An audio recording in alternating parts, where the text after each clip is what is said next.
what are all the ways the features can be extracted, what are all the ways the features can be selected based on the case study we have chosen, and how it can be classified using a certain algorithm, and how a cost-effective standalone system can be used, how this classification model can be implemented in a real-time case study.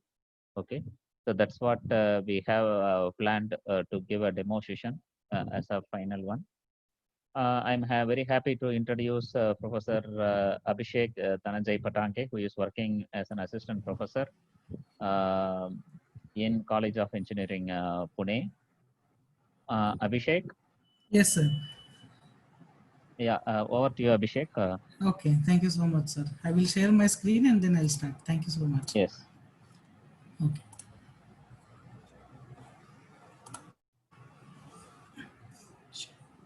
Sir, sharing rights enable பண்ணிங்க. Okay, fine. Yes, sir. Enable. Okay, sir. Okay, thanks.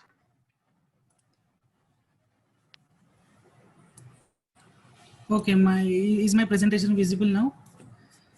Yes, yes, Abhishek. Okay. Thank you so much, Jagdishwaran sir, for giving me this opportunity to elaborate on data presentation preparation for machine learning. So I'll start my presentation with the significance of data presentation and feature engineering. So basically, machine learning is used for prediction modeling by two ways. The first can be considered as the classification, and second can be considered as the regression. So in classification study, a class will be predicted, and in a regression study, a continuous value of output will be predicted. So this all approaches are based on a data which can be acquired for various conditions of any kind of machine tool or a process or a system, we can say. So basically it helps us to find patterns in the data that we can use to make the predictions. As I already said, we can predict either a class or we can say a continuous output.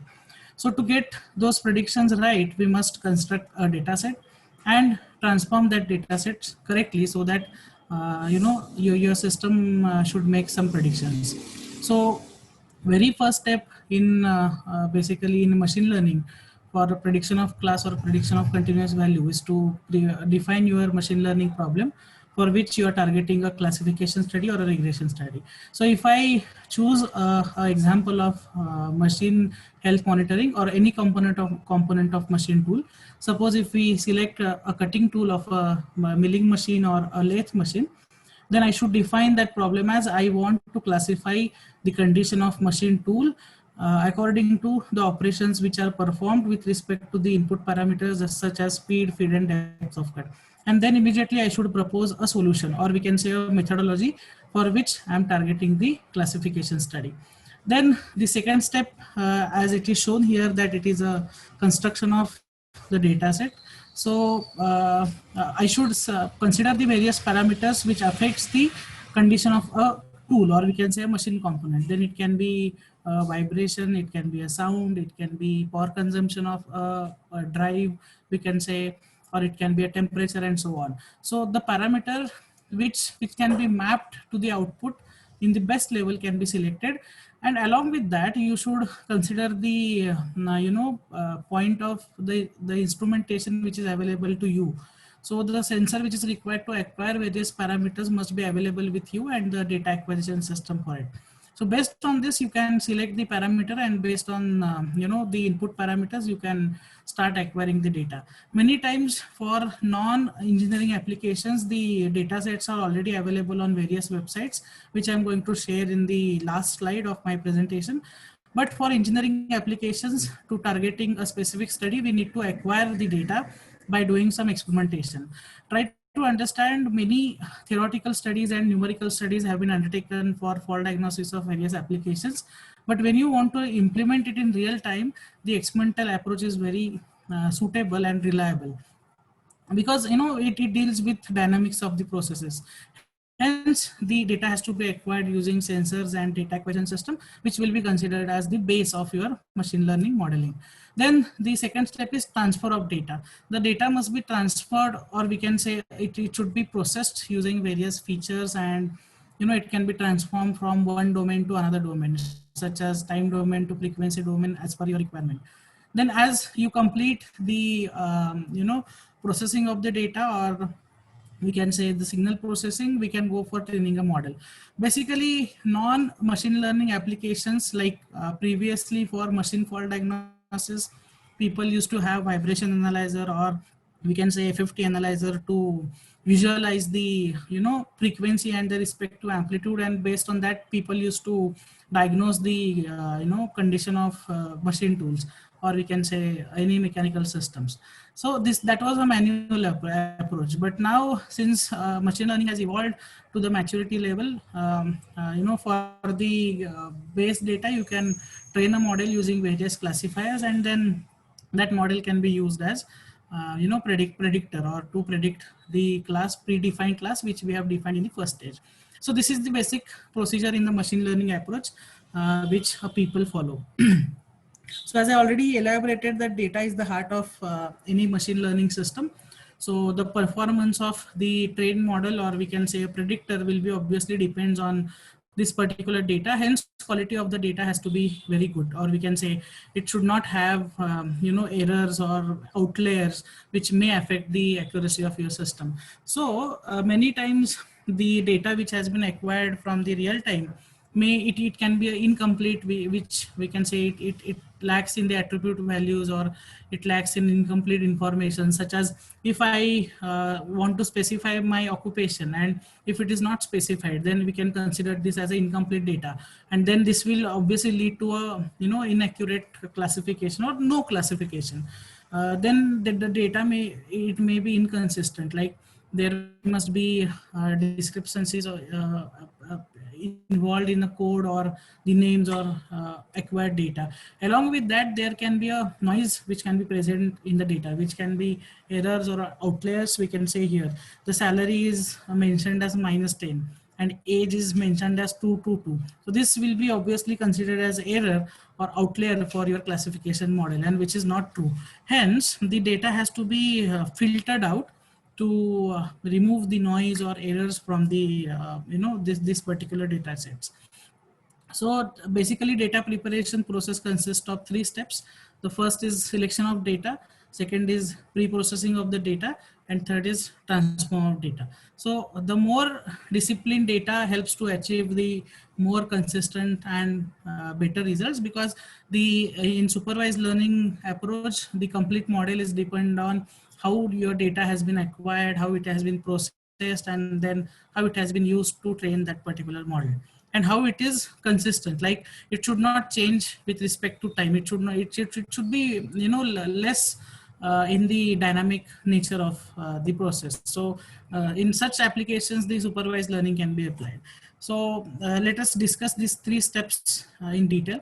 So as I already said, selection of data is the first step, where the subset of all the available data that you will be working with can be collected either using the sensors or literature reviews or interviews, and so what. So it is depends on in which application you are dealing with the prediction of class or prediction of continuous value. So depends on that, the data can be acquired. It need to be considered that the data is actually needed to address the problem that we are concerned with. So if we take example of monitoring of vibration of a machine tool, then you must go for selecting a sensor as an accelerometer, which will give you rate of change of accelerometer with respect to time. Like how your response of acceleration is changing with respect to time will be useful to understand the vibration of a machine tool. So this is how data can be selected. Then again, if you are dealing with vibration and acceleration, then you must decide whether you have to represent that data in time domain or in frequency domain. It depends on application. If your application or if your machine component is showing a behavior which is in very cyclic nature, or we can say repetitive nature, then you must go for frequency domain analysis. If it is not, then you can do your analysis using time domain graph also. So the second step is pre-process of the data, where the data which has been selected, which will be transformed in various forms by you can do formatting, you can do cleaning, you can do sampling. Like I'll give you example. If I deal with the collection of vibration of machine component, and if I select sampling frequency as 20,000 samples per second, then if I conduct my experimentation for 10 seconds, so obviously for 10 seconds, I'll get 2 lakhs data points. So if you consider 2 lakhs data point as one sample, obviously the results which you get will not be suitable for identifying the smaller regions within that data. So what I'll do is I will make samples out of 2 lakhs data. So what I'll do, I will keep only 10,000 samples in data values in single sample, and then I'll make multiple samples out of that data. So that this will helpful for analyzing the smaller regions within that data, and then your classifier model will be more clearer. So these all steps we must do in the pre-processing of the data, where the whole data can be converted into small samples to analyze the smaller region within the response of the system. Then the third is transformation of data. So pre-processed data has to be transformed to the form which is suitable for machine learning algorithm. Then it includes decomposition or aggregation and so on. So this is the third step. So now I will try to explain the case study which is based on gearbox vibration measurement. So objective of this study is to identify the gear failures using machine learning approach. So try to understand this case study deals with only study of, or we can say prediction of a class. It is not dealing with prediction of any continuous value. So that means to target the classification of particular condition of gearbox, we must reconsider the faults or failures which we are going to target. So in order to make the detailed study, a reference vibration data is essential. So I already said you can say use an accelerometer to collect this data. The required data can be obtained by selecting the proper sensors and the equipments. Along with the sensor, you must have a data acquisition system, or if you have vibration analyzers, that is also okay. Measuring the vibration of any system using accelerometer, using any one data acquisition system can also be considered. So it depends on which instrumental resources you have with you, and according to that you can make the decision of selecting various parameters and sensors and the processes. So if you can see the figure here, one sensor is connected here on the casing, and then the response of this sensor is shown here. So I can consider this response as time domain graph. That amplitude of this particular response is changing with respect to time is represented here. But now if you observe this plot by your naked eyes, then it may not be possible to quantify the response of this particular system, because since we are going to dealing with various faults, we must have a quantification of response of that particular faults for each class. Then we will be able to classify it according to various labels, or we can say domains. So you can see the experimental setup consists of the engine and the gearbox, which is shown here. In the next picture, it is shown that the various, it is basically a gearbox, consists of spur gear, helical gear, the output shaft you can see here, and the drive shaft you can see here. So now the main important step here in this particular study is to consideration of faults. The faults which I am going to consider in this study must be acquired and must be mapped with the resultants, or we can say the parameters which affects the performance of gearbox. So here we have selected as vibration as the performance parameter for analyzing the health of gearbox. So the hardwares which are required for this particular study, it can be a data acquisition system. So usually standard National Instruments is the company, or we can say organization, which is deals with the manufacturing of data acquisition systems and the vibration cards. Along with this, any kind of vibration analyzers which are available in the institute or industry can also be used for data acquisition purpose. So the cost of the National Instruments data acquisition system is near about 10 lakhs usually. So this is also one of the major factor dealing with the study of condition monitoring or health monitoring, because the cost of instrumentation, since it is very high, it may not be affordable to all. So in the next part of presentation, I'm going to showcase one example where open source resources, hardware and softwares can be integrated to develop a low cost data acquisition system to address the issue of high cost instrumentation which are required for data acquisition. Then you can see the accelerometer which is shown here. This is basically a piezoelectric based accelerometer with the sensitivity of 11.35 millivolts per gravitational acceleration. So basically sensitivity is nothing but ratio of change in output upon change in input. So it gives how your output is changing with respect to change in input. So this value is considered for this accelerometer as 11.35 millivolts per G. So acceleration for this particular accelerometer is nothing but plus or minus 500 G. Based on this is also important to note that the sensor must be selected according to the frequency, or we can say acceleration which has to be there in the your system. So frequency range of this particular accelerometer ranges from 1.6 to 20 kilohertz. Now, the next important point is, if you can see the experimental setup. Now, it is very important to note that where to locate your accelerometer and how to locate. So that means location and orientation of accelerometer is very important. Now, if you see the accelerometer, the orientation of accelerometer which is shown here and which is shown here is different. So it depends on, first I will explain location of accelerometer. Accelerometer should be located to the point where maximum of your processing the parameter which you are going to acquire must be transferred to that particular part in the maximum level. In such location you have to attach your sensor or the accelerometer. So if you see here, the accelerometer it is attached to a frame of gearbox, or we can say a casing, because which is stationary, and most of the vibrations are being generated in the gearbox are transferred to this particular part. So you have to identify a part where most of the acceleration are being transferred, and in that particular part you can attach the accelerometers. If you can see here also on a casing it is attached. So this was about the location of accelerometer.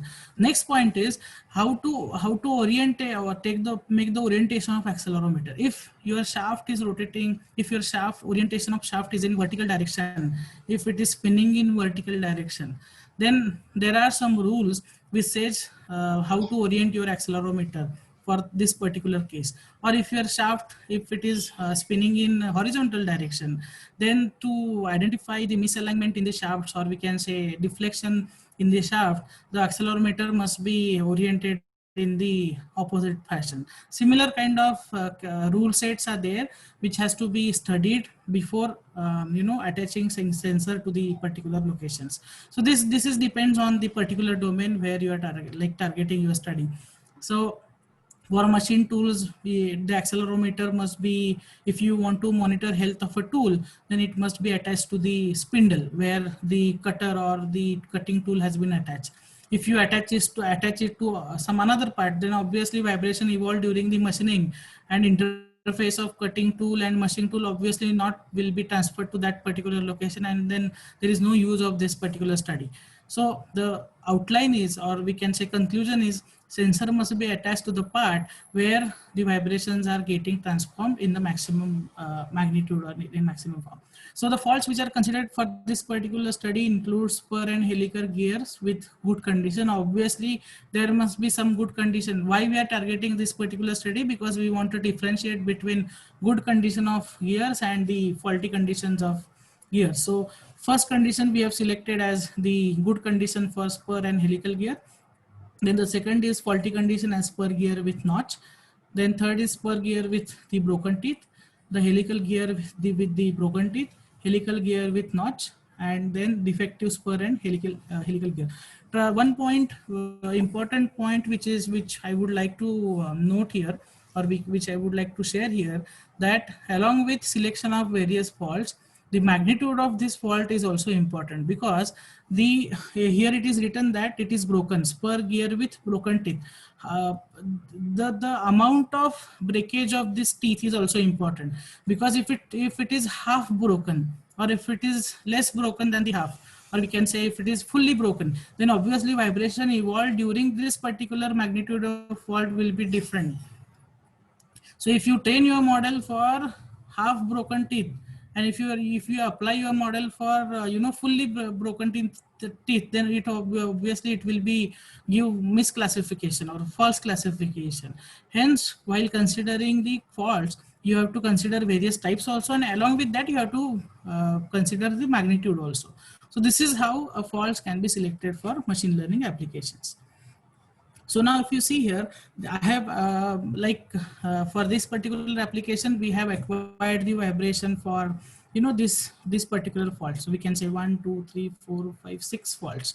Okay, so six for basically there are 5 faults and 1 good condition. So there are 6 classes in total for, monitoring of gearbox study. So now if you can see here, the acquired data of vibration will be represented in time domain plot, or we can say in time domain. So in the first column, the time is plotted, and the second column, the acceleration, value of acceleration is plotted.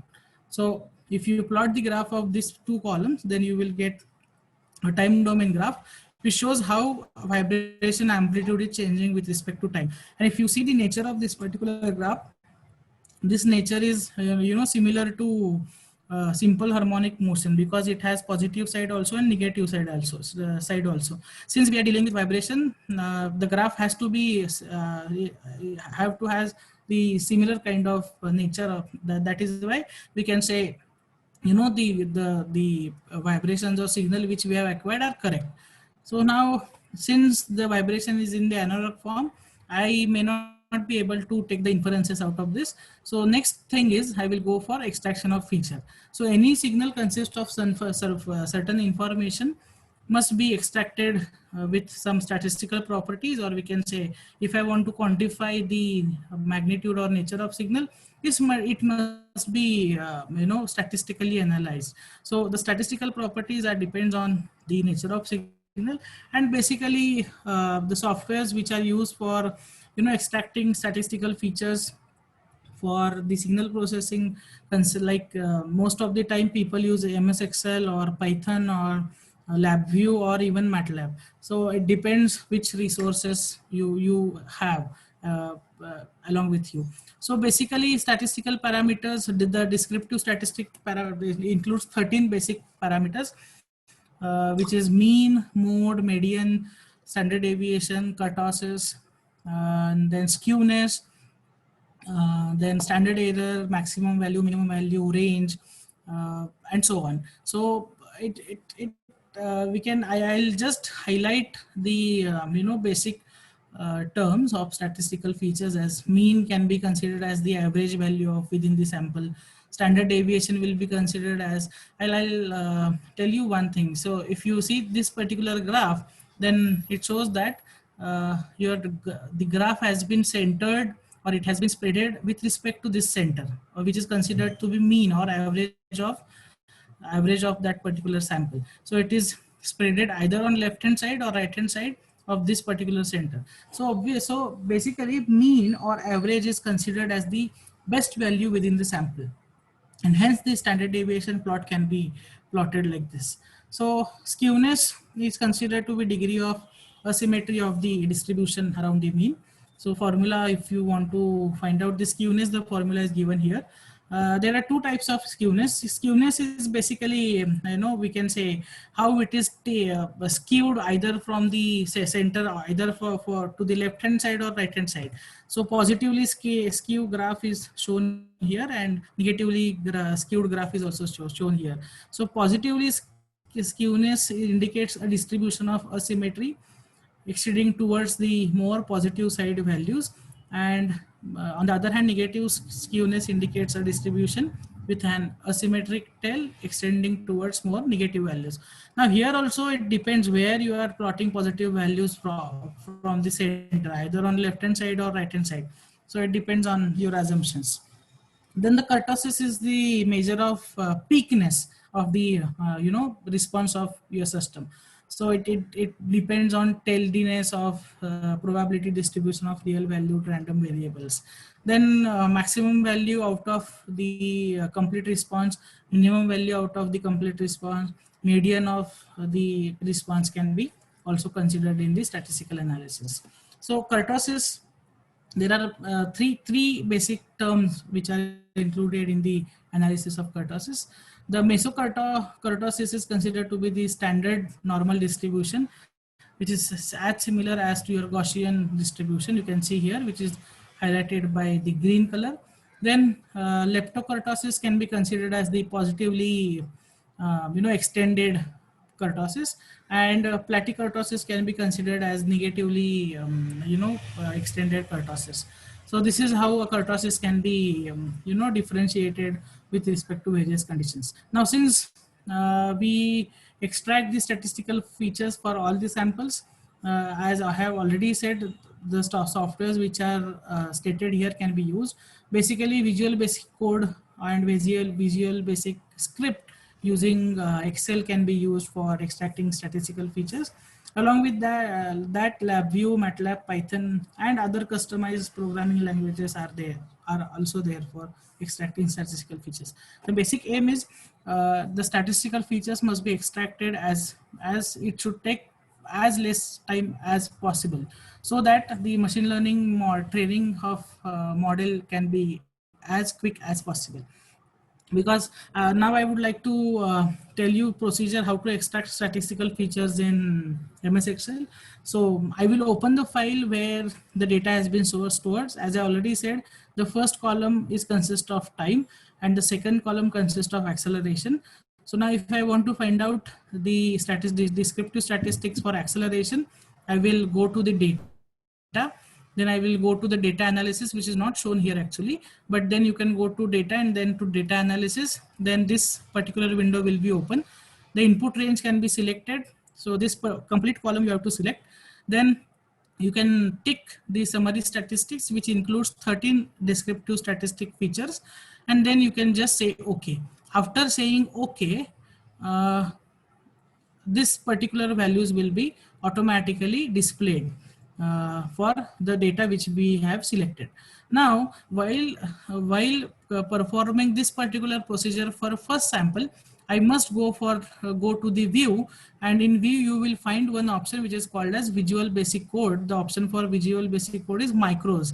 So when you start doing this procedure for first sample, you have to go to the view and then you have to say record macros.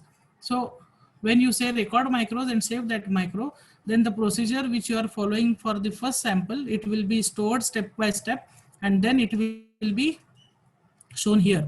So after completing this procedure for first sample, you can open the Visual Basic Code which you have stored, and then you can see the code, the activity which you have performed step by step has been recorded and has been displayed here.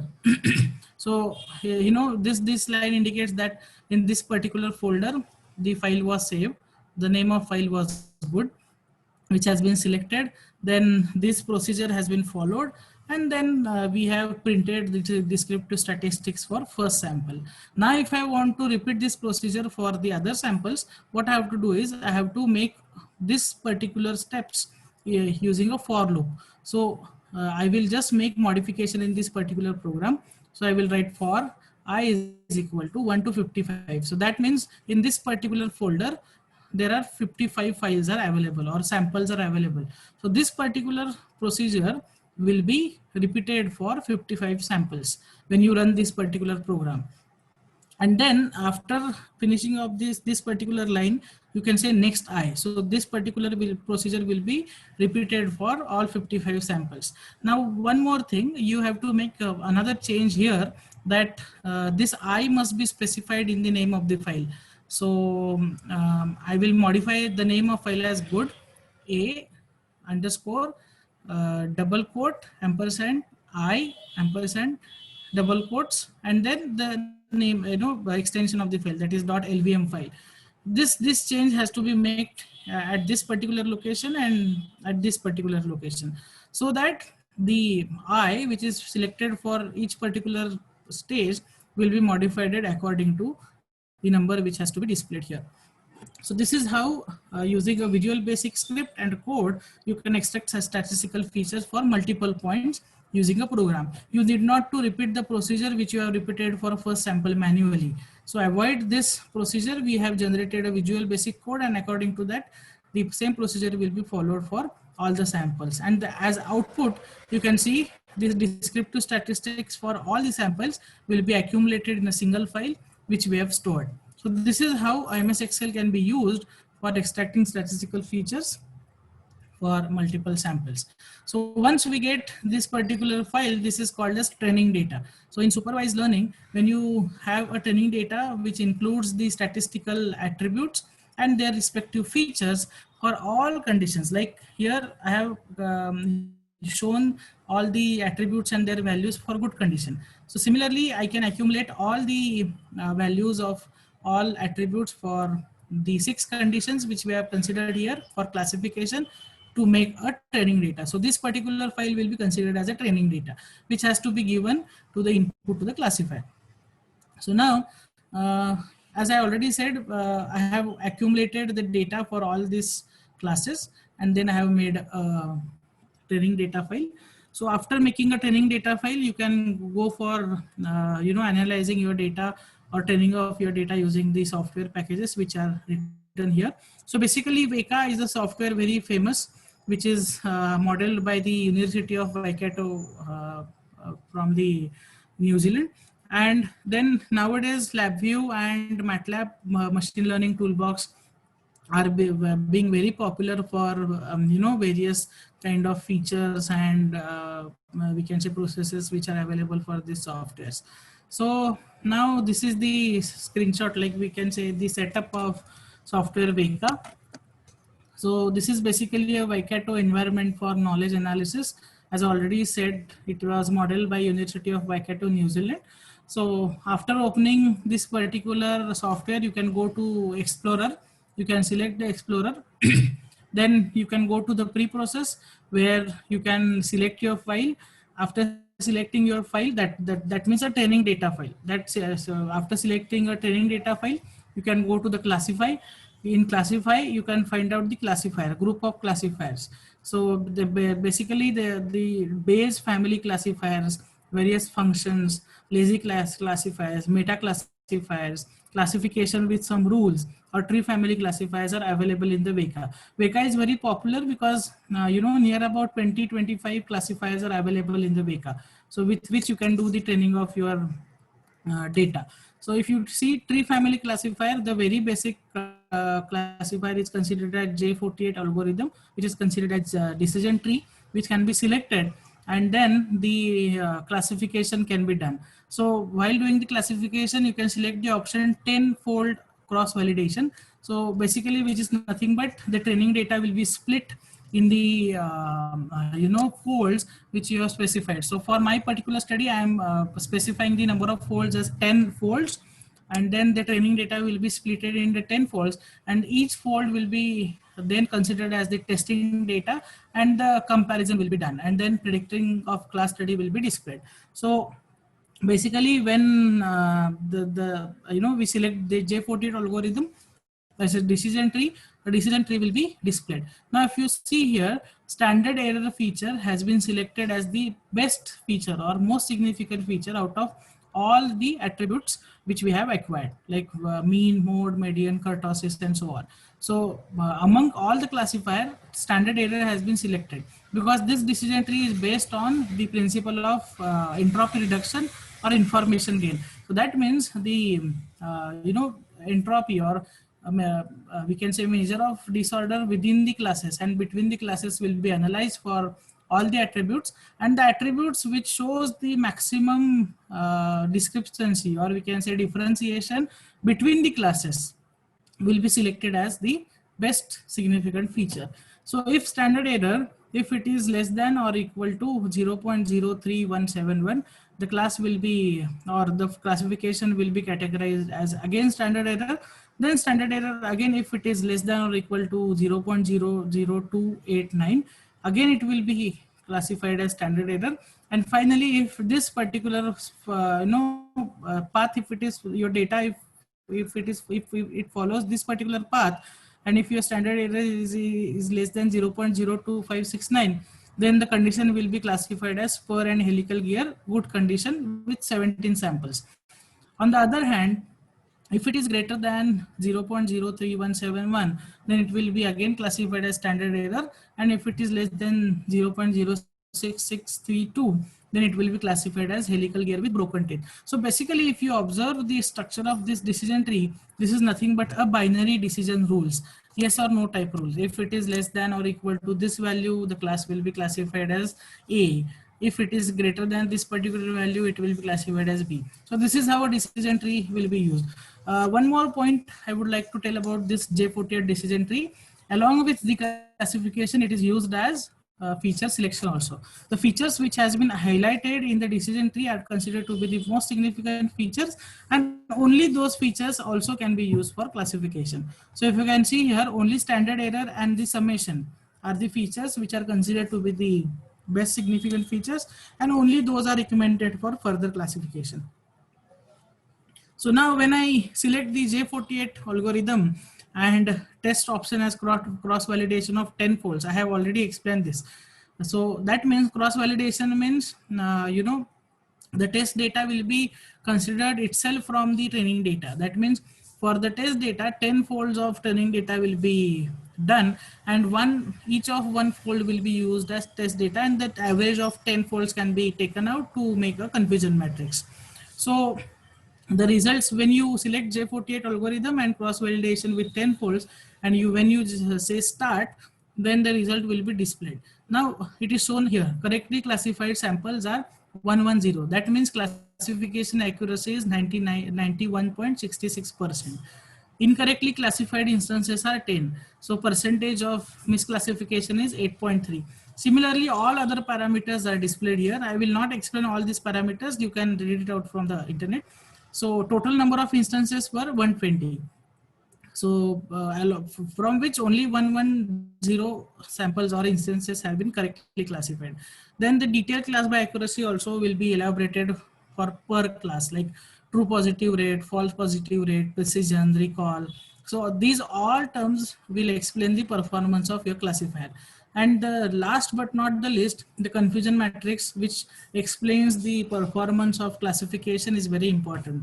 Now, if you see here, we have selected 6 classes, that is A, B, C, D, E, F, which shows the various, A is good condition and these 5 are the faulty conditions. So the samples which are represented in rows are considered to be the predicted class, and samples which are located in the columns is considered to be the actual class. So for class A, only 17 samples are correctly classified. However, 3 samples are misclassified as condition B. Similarly, for B condition, if you can see the union of B in the row and column, for B, it is union of B is here, because if I take row, I am coming here, and if I take column, I am coming here. So union of all the classes will be considered in the diagonal of confusion matrix. So elements which are placed in the diagonal of confusion matrix are considered to be correctly classified instances or correctly classified samples, whereas the instances or samples which are located in the non-diagonal elements are considered to be the misclassification or misclassified samples. So for B condition, 16 samples were correctly classified, 1 sample was incorrectly classified as C, and 3 samples were incorrectly classified as A. Similarly, for class C, 19 samples were correctly classified, for D also 19, for E also 19, and for F, all 20 samples are correctly classified. So that means for class F, there is no single misclassification because all 20 samples are correctly classified at this particular location. So this is how confusion matrix helps us to understand the classification and prediction of the trained model. So if you take average of all the elements in the diagonal, this will give you the classification accuracy, which is highlighted here. So if you take average of all the samples, then if you find out the percentage, then it should be equal to 91.66. So now this particular diagram shows that how your predictor or we can say the model, trained model of classification is used for prediction. What we can do is in LabVIEW, you can go to the GUI where you can rather design a GUI in LabVIEW, where the first box here, the raw signal which should be acquired and it should be read in this particular box. Then the statistics, the descriptive statistics will be calculated here. So standard deviation, kurtosis, mean will be calculated for the raw signal which has been taken, and then it will be fed in this particular decision tree. So if your standard deviation is, sorry, is my screen visible? Yes, yes. Okay. Perfect. So if your standard deviation follows this particular path or any of this particular path, the conditions, various conditions which we have considered will be classified. So this particular diagram will be helpful for onboard prediction of classes, or we can say real-time prediction of classes. So if your signal from the real-time is being acquired here, it is being processed by the descriptive statistics, then it will be followed one of the path from this particular tree, and any one of the class which we peculiar, we can say peculiar fault, or we can say the corresponding fault will be displayed. So for the display purpose, you can see here some of the highlights are shown, and as of now this condition has been classified, or we can say predicted. Yes, sir. Hence it is shown as green. Okay. So now the last part of my presentation is the thing is that the data acquisition using Arduino. As I already said, the vibration analyzers, or we can say data acquisition systems which are used in the traditionally, which are used of very high cost, which may not be affordable to all. So when we go for the modeling or formulating a data acquisition system using the low cost instrumentation and the softwares, then we must consider some hardware and softwares which are there in the open source kind of softwares. So the first of all, I will introduce this Arduino board. The sensors which we have selected for the Arduino interfacing is the accelerometer, which is ADXL335 sensor. This is a kind of MEMS based accelerometer, which is based on the principle of capacitance. When this particular acceleration gets some displacement, then the capacitance will be changed, and when there is change in the capacitance, the voltage will be changed. Hence, this is how a MEMS based accelerometer works. Basically, the sensitivity of this particular accelerometer is very less as compared to the piezoelectric accelerometer. Hence, the application must be found out where it is suitable. So data acquisition system can be made by interfacing this particular sensor with the Arduino board. As you all must be knowing that Arduino is considered as open source controller, which can be used for data acquisition and you can say data logging. So with use of these two open source instrumentation, or we can say components, we have built a small data acquisition system, which you can see here. So various connections are explained here for making this data acquisition system. And from this particular point, you can take your data to the computer, where the Arduino IDE, you must be knowing this particular environment, which is called as Arduino IDE, which is integrated development environment for Arduino, where the program can be written, and all the values of acceleration can be acquired in this particular window. So you can see here acceleration values in X direction, Y direction, Z direction have been acquired and have been displayed here. But one disadvantage of this particular environment is that these values are not being, you cannot store these values, because since these values are changing with respect to time, it will not be stored. We can't store this value. So there is one more software I would like to tell you, which is called as PLX DAQ, which is PLX DAQ, which is Parallax DAQ, which can be used to make a communication between Arduino IDE and MS Excel, so that the values which are being accumulated in Arduino IDE will be communicated simultaneously to the MS Excel using this particular software, which is called as PLX DAQ, which is also open source or free software which you can use for acquisition of data in the MS Excel. So this was all about the making a low cost data acquisition system for machine health monitoring. So it is very challenging nowadays to make such kind of systems, because making health monitoring using the data acquisition system of National Instrument and piezoelectric sensors or high cost sensor may not be possible to all, because since we in the era of industry 4.0, many machine tools industries, which old age machine tools industries may not afford this kind of instrumentation, but they have to go with the industry 4.0. So as an engineer, it is our responsibility that we should make such kind of solutions where a low cost data acquisition system can be developed, it can be validated, and it should be implemented, so that this approach for why I told this particular approach in this today's presentation, because with the help of prediction of class using machine learning, we can go for automation. This particular process can be automated, as already explained by Savaran Kumar sir in the reinforcement learning, so that we should go for automating fault prediction or fault classification of some particular system. So if this particular process from the first step to the last step of classification, if it is automated, or if we can say if it is done collectively, then obviously we can think for real-time implementation or onboard diagnosis of any kind of machine tool parameter, or we can say component. So this is very challenging to nowadays. It is very challenging to make a robust data acquisition system using open source platforms, and hence I suggest you all to look for this particular domain, because which is very necessary in today's era. So now, as I said in the last slide of my presentation, I'll be sharing various websites where the data sets are present already, collected data sets for various applications you can find here.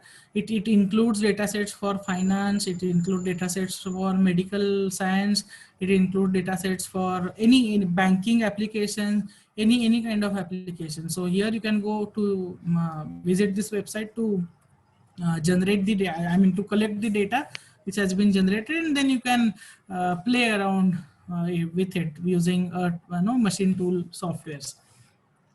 So as the last part of my presentation, the advances of this particular approach will be obviously a feature prediction system and data transfer using Internet of Things. So as you all must be knowing that communication, wireless communication within the